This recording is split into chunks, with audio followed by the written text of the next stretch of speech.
Hello, everybody. Welcome back. Hello, everybody on YouTube.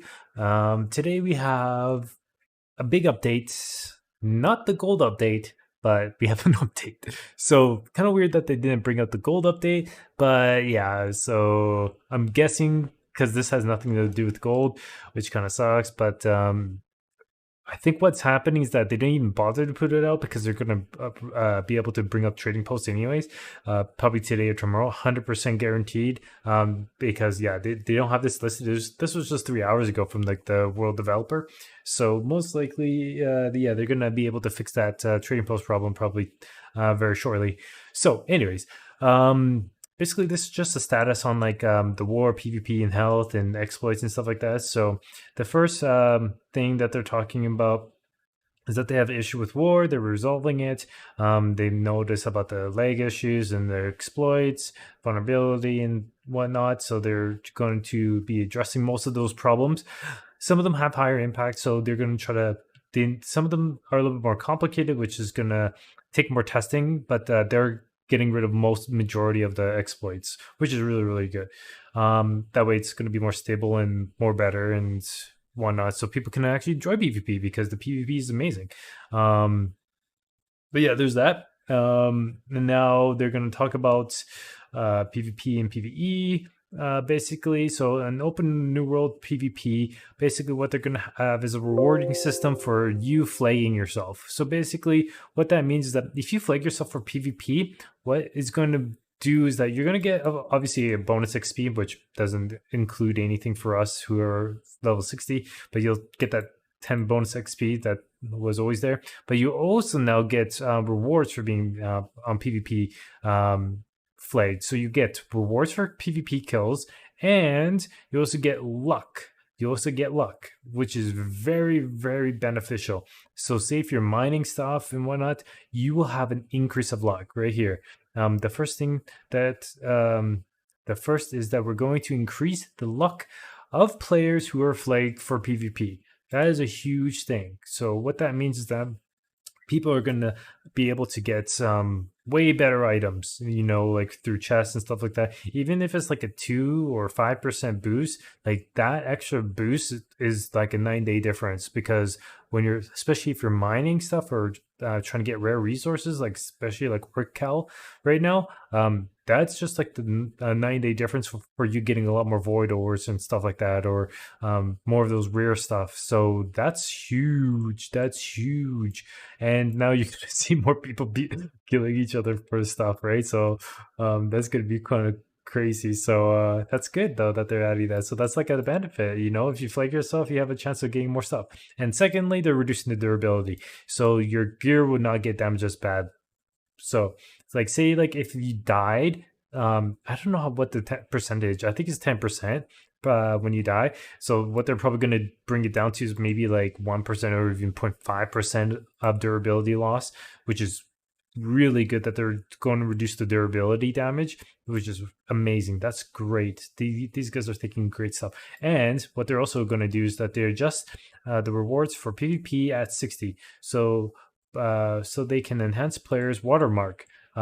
Check their posts. So basically what they're saying is that when you kill a person, you have a high chance of getting a better you get a better item, like a higher watermark. So like right now when you're PvPing and killing people, you're not going to get a really good item or something like that. But now when you have PvP marked, like when you get luck, and you also get a higher watermark, which is really good. So that's awesome. So if you love to PvP, or you just love to get good items, like that's like a really good thing.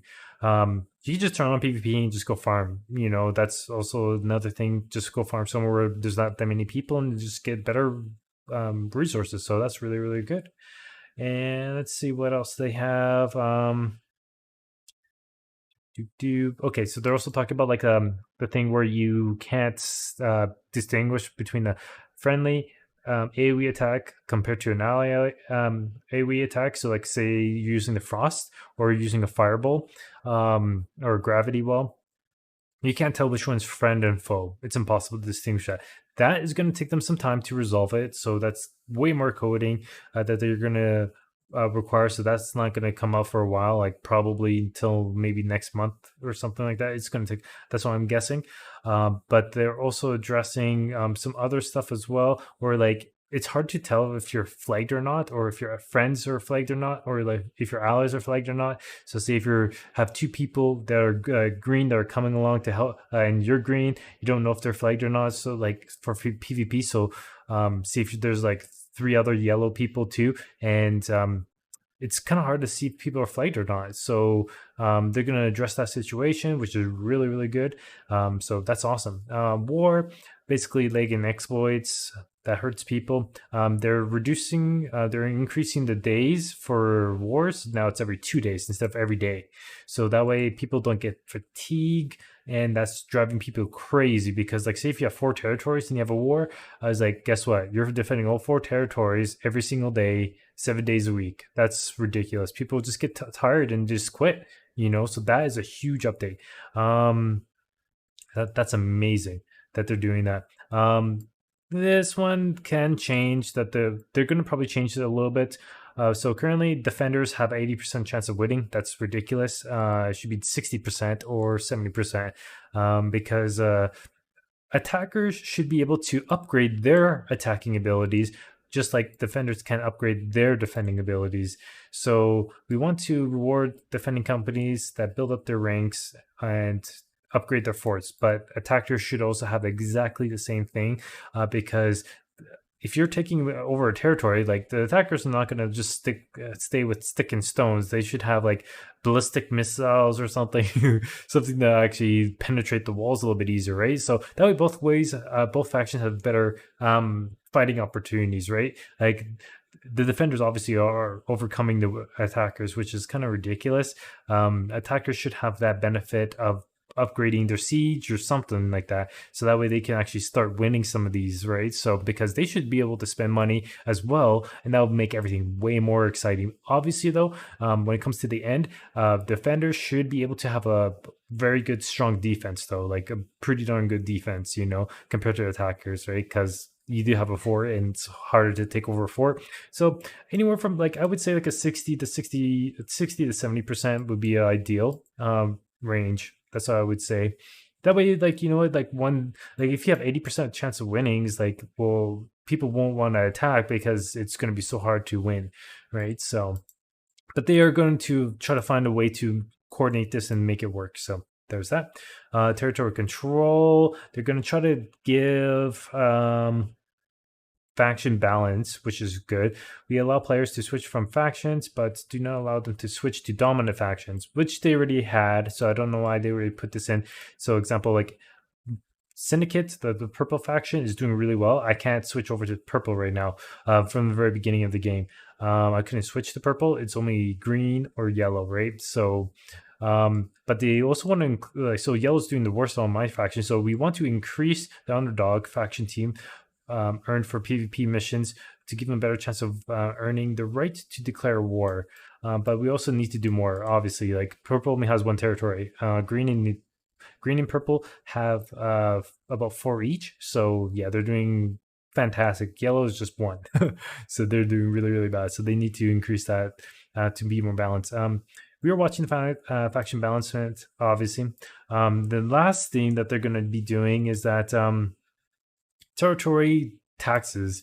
So right now, like the biggest territories like Everfall and Windsward are making a ton of income. What they're talking about right now is that they're going to distribute that wealth because they want other places to have taxation as well, like to spread out the income. So that way, say like, Morningdale will have tier 5 stuff as well, not just like 3 places like Brightwood, Everfall, and Windsward. Those are the only places that are getting tier 3s, tier 5s. So it's like, nah, that's not that good. Like it's nice to spread it out. So people are more dispersed to make it more fair, because like say Everfall and Windsward are the beginning areas, and like you have all these 60s around the beginning areas because like it's like 1, there's a lot of income there. 2 is like it's all tier 5s, so it's gonna force them to just go to those low level places.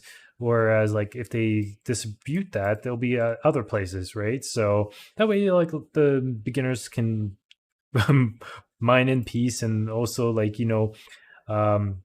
to spread out the wealth and stuff like that. So that's kind of nice that they're going to be doing that. So that's good. And territory flippers and stuff like that. They noticed that the PvP missions are boring, so they're going to be changing that. So yeah, it is boring, so they're going to be changing that. So that's coming soon. So the updates are coming out very quickly. I think this PvP thing is probably coming out sometime this week. This coming week, the war, I'm not too sure. I'm pretty sure they can easily bring that out too with the PvP. The territory stuff, that's not going to come out for anytime soon. So yeah, very, very good updates. These guys are working their butts off. I'm glad that they're resolving so many issues, and I'm glad they're stopping a lot of these exploits right as soon as possible, because these exploiters are going to destroy the game, and they'd see that and they are taking action, and they're going to get rid of them. So that's amazing. I love when they do work like this. So that's just really good. So anyways, if you guys like the video and subscribe. If you dislike it, and I'll see you guys. But also comment below what you like to see. Also comment like what do you like to see coming up in the next expansion? Do you like to see housing changing and stuff like that? Do you like to, or do you not like what they're doing and stuff like that? So yeah, comment below, and I'll see you guys in the next video.